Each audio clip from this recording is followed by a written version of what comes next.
My wife was a world-renowned hypnotist, but when her beloved, Liam, killed someone in a car accident, she hypnotized me to cover for him. You'll forget this, Alex. You'll take his place in prison. When you get out, I'll make it up to you. Our 5-year-old son, Ethan, nodded in agreement. You're just a useless dad anyway. When you go to jail, Uncle Liam can be my dad. As they wished, I forgot everything about them.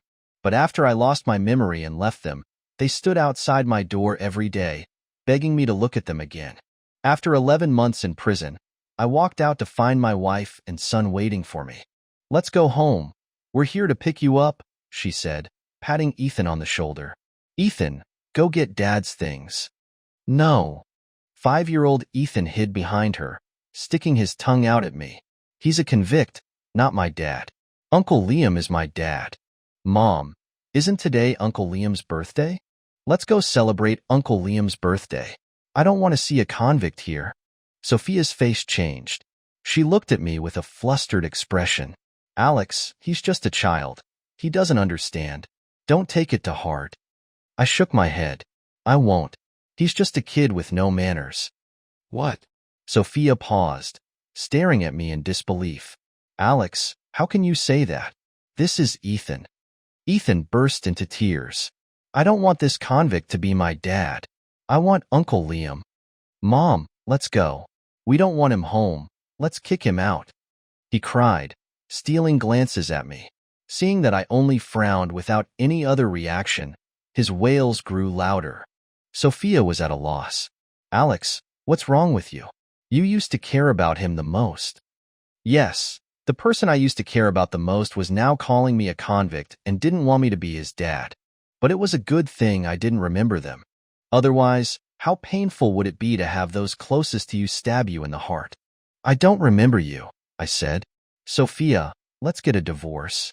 Each to their own. That's how it should be. Sophia's body stiffened. She forced a smile. Don't be silly, we won't get a divorce.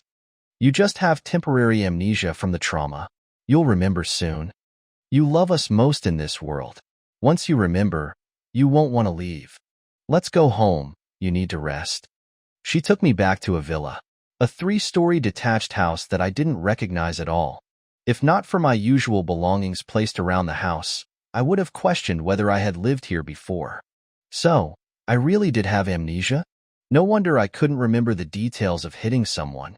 I explored the villa, trying to find some memories. But when I pushed open the door to a cluttered attic, the person who had been following me suddenly appeared and pushed me inside. The junk piled on me, and a discarded chair hit my head, causing a throbbing pain and cold sweat. I turned to the culprit at the door. You really are a brat with no manners. Did your mother die and not teach you?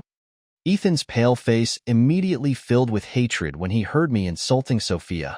It's your fault for coming back.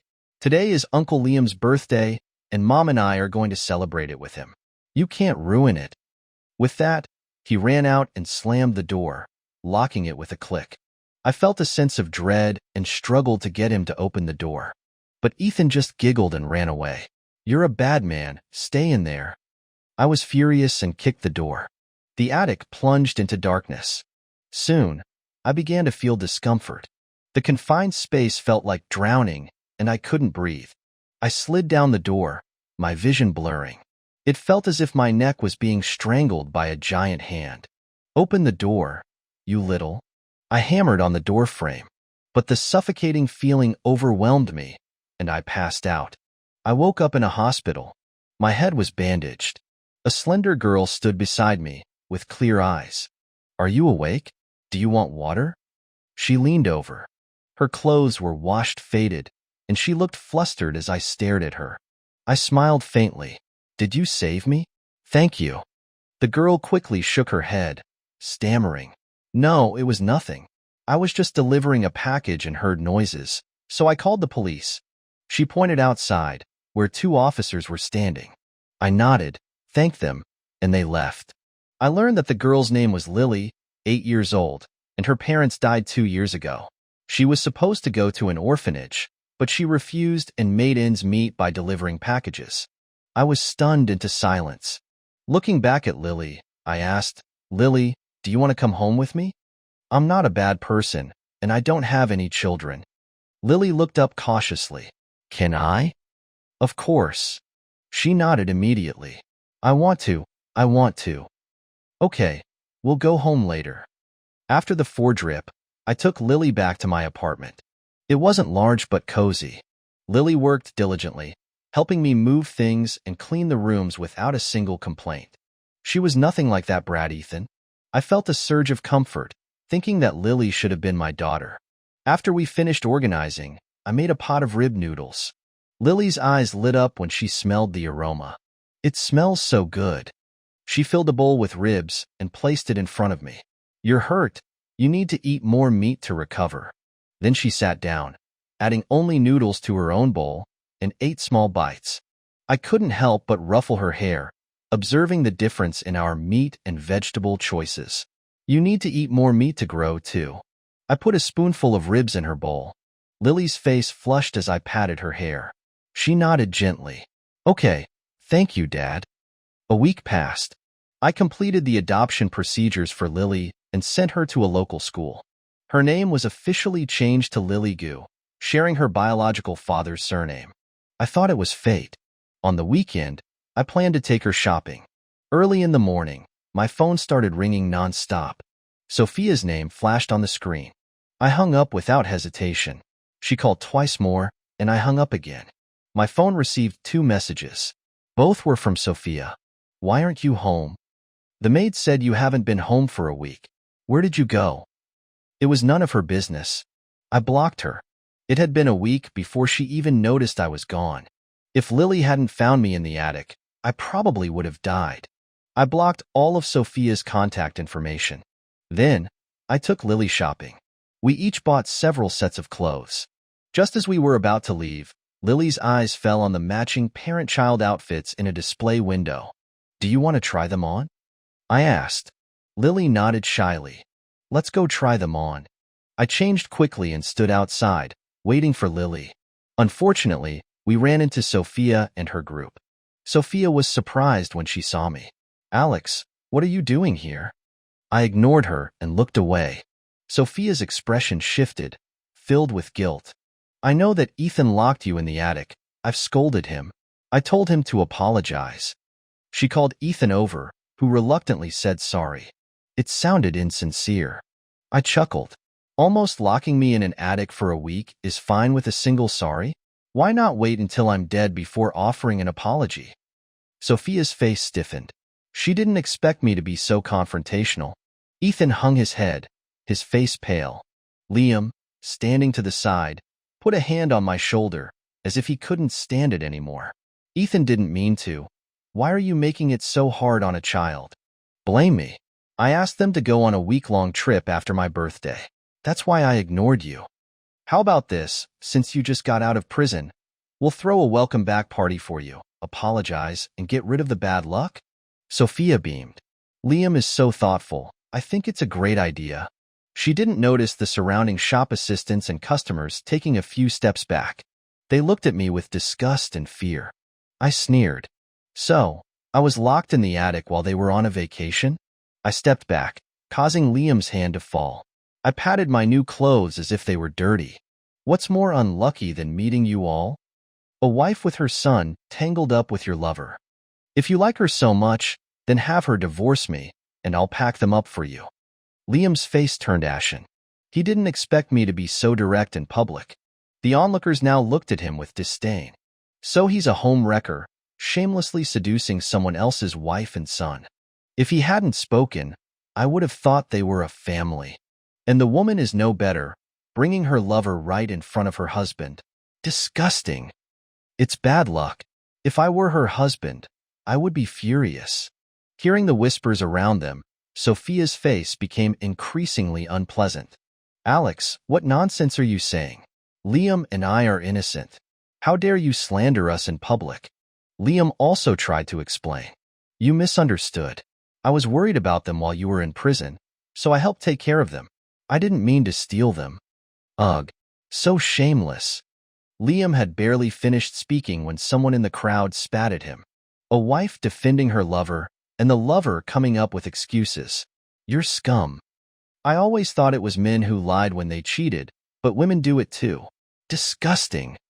A scumbag and a gold digger are a match made in hell. Get lost.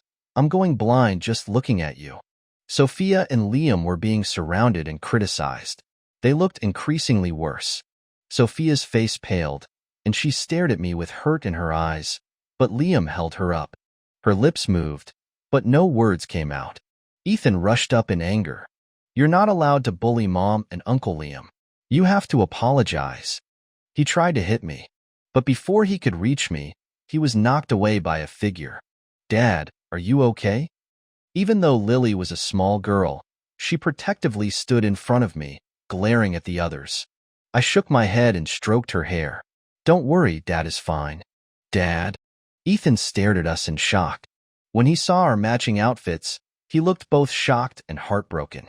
Suddenly, he pounced on Lily, scratching and hitting her. Who is your dad? What are you saying? He's my dad. You're not allowed to wear matching outfits with him. Get out of here. He tore at Lily's clothes. Lily was small and fragile. She couldn't fight Ethan. I quickly pulled Ethan away. Your dad is over there. Don't go around claiming others as your dad. I hugged Lily, looking at Sophia. Control your son. If he causes any more trouble, I'll call the police. Sophia's face paled. Alex, he's your son. Lily hugged my waist, glaring defiantly at them. I'm Dad's child. Ethan tried to charge at me again, but was grabbed by Sophia. Sophia looked at me with disappointment and shook her head. Alex, how did you become like this? Yeah, Alex, even if you're jealous that Sophia and Ethan like me, you shouldn't just adopt a stray as a child. That hurts Ethan so much. Liam held Ethan and comforted him.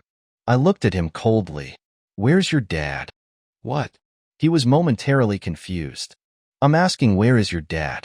I'll go find him, slap him, and ask him how he raises a son who calls others a stray. The kid has no manners. You. Liam wanted to hit me but was stopped by Sophia. Sophia looked at me, seemingly hurt. Alex, what's gotten into you? I didn't have any more time for her. I took Lily's hand and walked out. Before leaving, I told the shop assistant, the woman will pay for all the outfits we were trying on. Her son ruined my daughter's clothes and needs to pay. The cost of my clothes will count towards their damages for emotional distress. Behind me, Ethan's cries could be heard. I don't remember you, and I don't like you either. I don't want you anymore. I scoffed, not even bothering to turn around as I left. Back home, Lily apologized to me. Dad, I'm sorry, it was my fault that my brother got upset. Maybe you should go back to him? Why is it your fault? I replied. He attacked first. What's wrong with me protecting my daughter? Besides, he didn't want me first. He's got plenty of people caring for him. But your neck was cut. Does it hurt? I pulled Lily close to treat her wound. She had held back her tears the entire time until they finally fell. That night, I received a call from an unknown number. It was Sophia calling from the maid's phone. Alex, Ethan is sick. Okay, I responded. Okay, aren't you worried? Are you not coming to see him? I'm not a doctor. Will he get better if I just look at him? Is there anything else? If not, I'm hanging up. Without waiting for a reply, I hung up the phone. Before disconnecting, I heard a child's sobs on the other end. But what did it have to do with me? A week passed. That night, I made Lily my famous braised shrimp. She happily peeled the shrimp for me. Dad, your braised shrimp is so delicious. Try it. She fed me the shrimp. At that moment, a scene flashed through my mind. Ethan tricked me into making braised shrimp, but then he went to Liam with it. Liam wrinkled his nose, saying that wealthy people don't eat such cheap food. Without hesitation, he threw the shrimp I had worked so hard on into the trash. I paused, a dark look in my eyes. The doorbell rang. I opened the door and saw Sophia and Ethan standing outside. Ethan didn't say anything and peeked cautiously inside. Sophia said, with confidence, It's time, Alex. You must have remembered everything, right? Ethan and I are here to take you home. What nerve. I reached to close the door. Sophia's face shifted, and she stopped me. Her voice panicked. You haven't remembered? That's not possible. I calculated the date. You should have remembered by now. She stared at me, trying to figure out what was going on. But when she saw the coldness in my eyes, a trace of panic rose within her. Alex, are you faking it? Are you refusing to acknowledge us because you're mad at Ethan? I ignored her. Ethan hugged my leg. Dad, I'm sorry, let's go home. I pulled him away. I'm not your dad. Your dad is Liam. Don't you remember that? Ethan's face went pale. Sophia stared at me, shocked. Alex, you don't want Ethan either? What happened? Come home with me now. I need to help you recover your memories. Let's go back now. She tried to pull me out. I struggled to get away. In the scuffle, Lily ran up. Let go of my dad. She threw shrimp shells at Sophia's head. Red oil splattered on her hair and face. Lily, unconcerned about the oil on her hands, tried to punch Sophia. Ethan stared at the shrimp shells on the ground. After a while, he looked at the table. He saw the dish of braised shrimp. His eyes instantly turned red. That braised shrimp is mine. How can you make it for someone else? He felt wronged, tears streaming down his face. I was unfazed. It's just shrimp. I can make it whenever I want. Lily likes it, so I'll make it for her every day. How can you? That's my favorite shrimp. Ethan sobbed even more. I was annoyed and threw off Sophia's hand. It's good that you're here. Sign this divorce agreement. Half of the property, house, and car goes to each of us. Ethan stays with you. I will pay monthly child support. I turned around and took out a pre-prepared divorce agreement. Sophia refused to accept it. I won't divorce. You just have amnesia. I will help you remember. Alex, you wait for me. She turned and fled with Ethan. In the following days, I didn't see them again. Until the day after I sent the divorce papers to Sophia's family, I returned home to find Sophia waiting for me. Get out, I told her, not even sparing her a glance. I was already thinking of changing the locks. But Sophia didn't seem to hear me. Her eyes were fixed on me. Alex, I found a way to recover your memory. If I hypnotize you again, you'll definitely remember. Just like before. She stopped midway. I noticed something odd. I narrowed my eyes. Sophia, are you trying to commit a crime? But Sophia insisted on helping me recover my memory. Ignoring my refusal, she forced a hypnosis attempt on me. Alex, you must remember. Ethan and I missed you so much during these past few days. Come back. She took out a magnet from her bag. I felt drowsy and fell asleep on the sofa. It was like a dream. Everything was blank. I simply lay down and took a nap. I heard my name being called. I opened my eyes and saw Sophia's face. She held my hand, eyes red. Alex, have you remembered? I'm your wife. We've loved each other for 10 years. Look, this is our wedding photo. She handed me a photo. I pushed her away, annoyed. Sophia, if you don't leave, I'll call the police. Thud. Sophia's things fell to the ground. You haven't remembered? How can this be? It's impossible. I personally hypnotized you. There's no way there could be a mistake. She was mumbling to herself. I don't believe it. I'll hypnotize you again. Something must have gone wrong. She took out the magnet, wanting to hypnotize me again. I couldn't take it anymore, and I slapped her in the face. Enough. Get out. She was a lunatic. After chasing Sophia out, I called a locksmith right away. I didn't tell Lily in advance, causing her to not be able to enter the house after school. She thought I had abandoned her. The young child was squatting by the door with a bag, her eyes as red as a rabbit. But I had just gone out to meet a friend. These past days, I had been meeting that friend frequently, but I only took my eyes off her for a few days. Lily came back with injuries. She was evasive. When I pressed her, she said she had gotten into a fight. I smiled. Do you really seem like someone who'd get into a fight? Lily finally hung her head, mumbling, okay, but don't get angry when I tell you. It turned out to be that little tyrant, Ethan. Seeing that I hadn't recovered my memories, he'd become jealous seeing Lily being picked up from school. He stubbornly believed that I refused to go back because of Lily. So he paid some bullies to corner Lily after school, forcing her to leave. When Lily refused, she got beaten up. It turned out that Ethan was now bullying girls as well. My anger grew. I told Lily, Lily, I know you're a girl.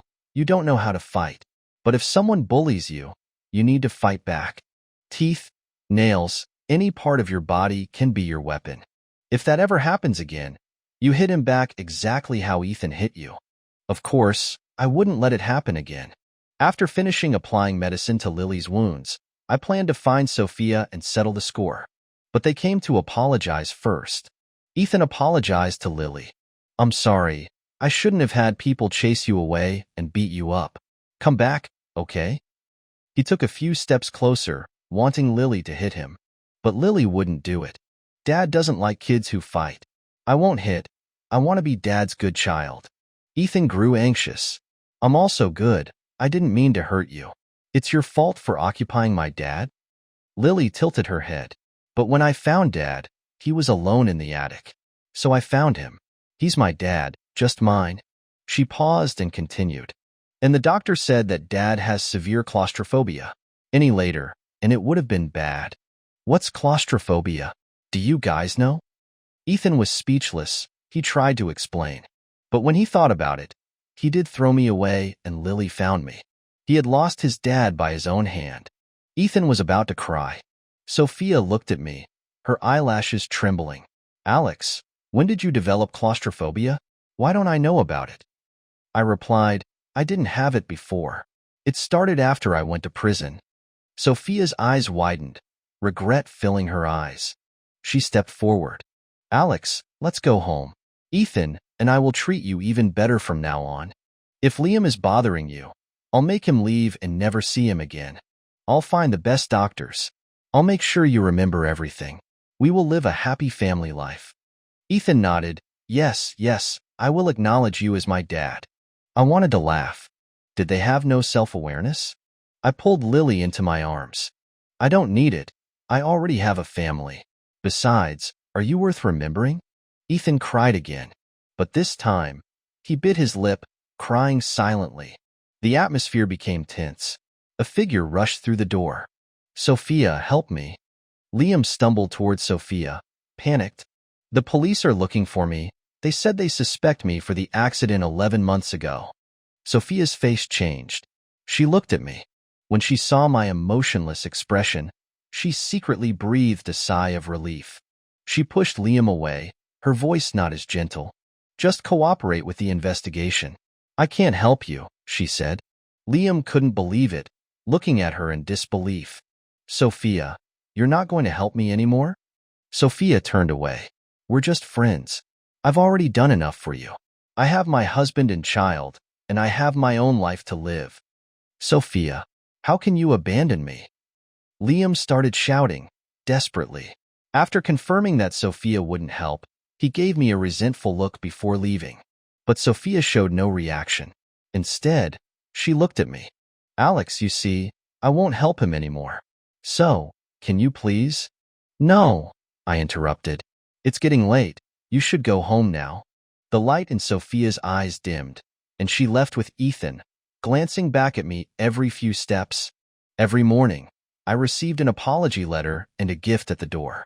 But every single one went into the trash. Sophia stood in the distance, looking at me with reddened eyes.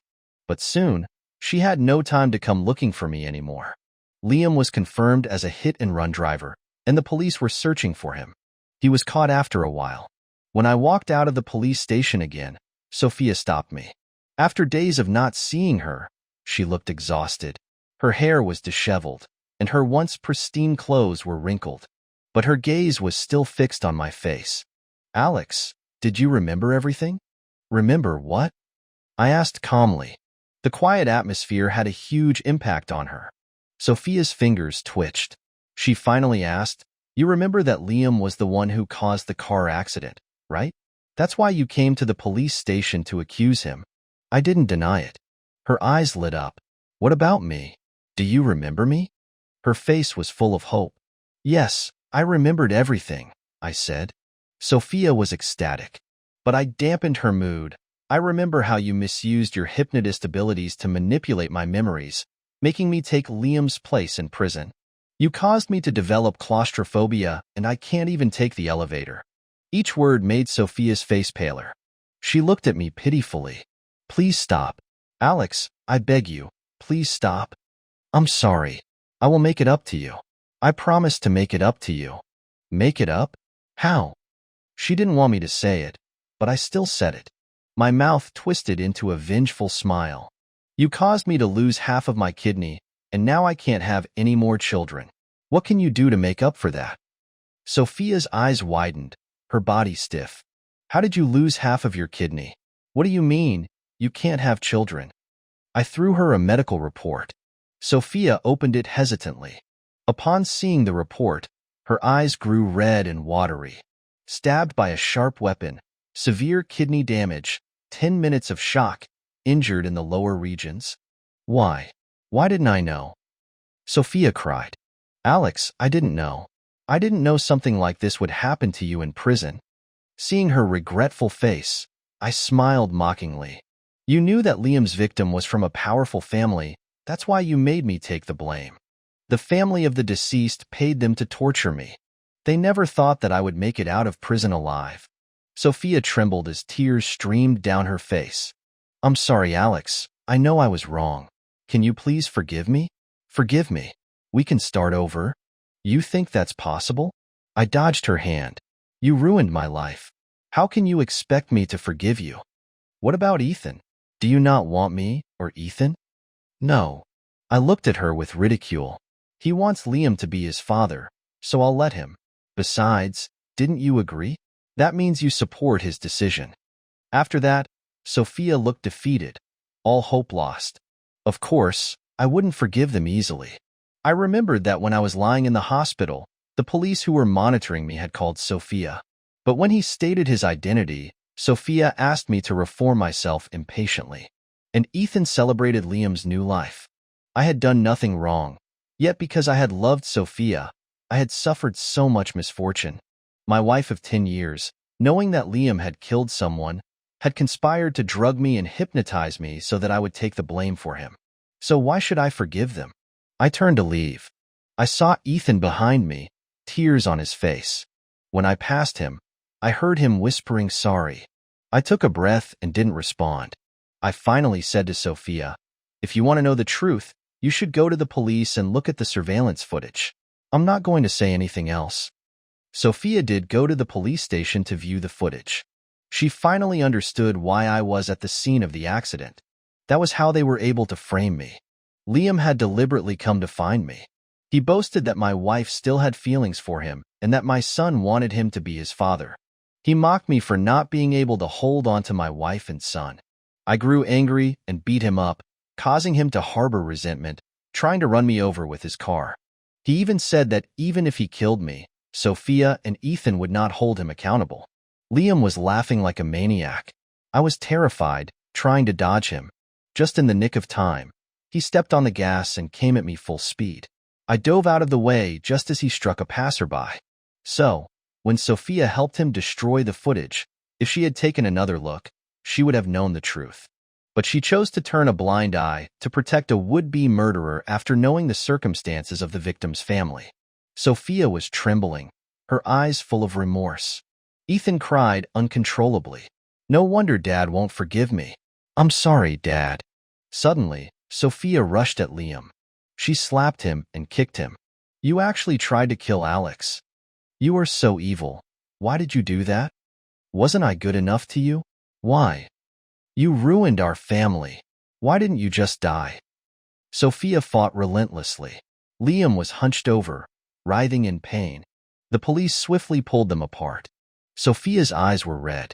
She was on the verge of breaking down. Liam no longer pretended. Sophia, do you have no shame?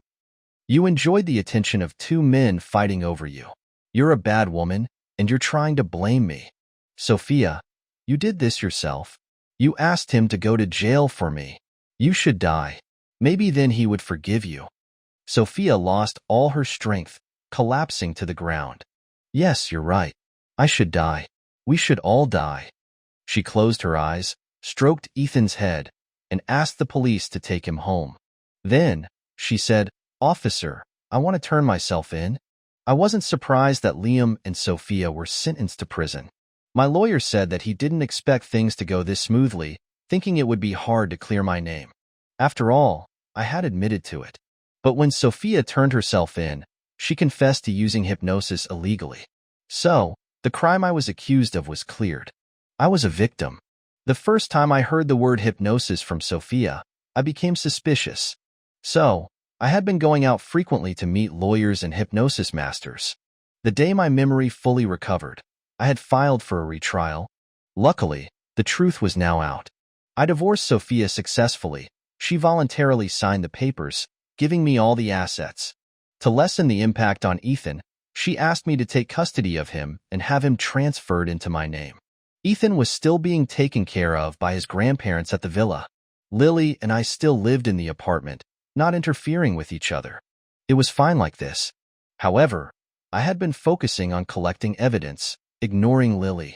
She wasn't returning home on time after school. I couldn't find her when I went to her school. She was sneaking back in when I was about to fall asleep. I pretended to be angry. She apologized quickly, but still did the same thing again the next day. She would still come back when it was dark. On Friday after school, I was about to pick her up when I saw Lily running towards me with a gift box. "Dad, this is for you. I hope you'll be happy and live for 100 years. She had a proud smile on her face. I opened the box, and it was a watch that looked to be worth over $100. "Where did you get the money to buy this?" Lily was just in elementary school. She couldn't have saved all her allowance, right? Lily scratched her head, embarrassed. "I earned this by washing dishes at a restaurant, $20 a day. I wanted to buy you something expensive, but I'm too young, so my wages are too low. Dad, when I grow up, I'll buy you the most expensive watch." She had washed dishes for half a month to be able to buy a cheap watch. I was both heartbroken and angry. I was angry that she was out late every day, worrying me. I felt sorry for her that she worked so hard to buy me a gift. But more than that, I was moved. My heart softened, and I hugged her. "Thank you, Lily.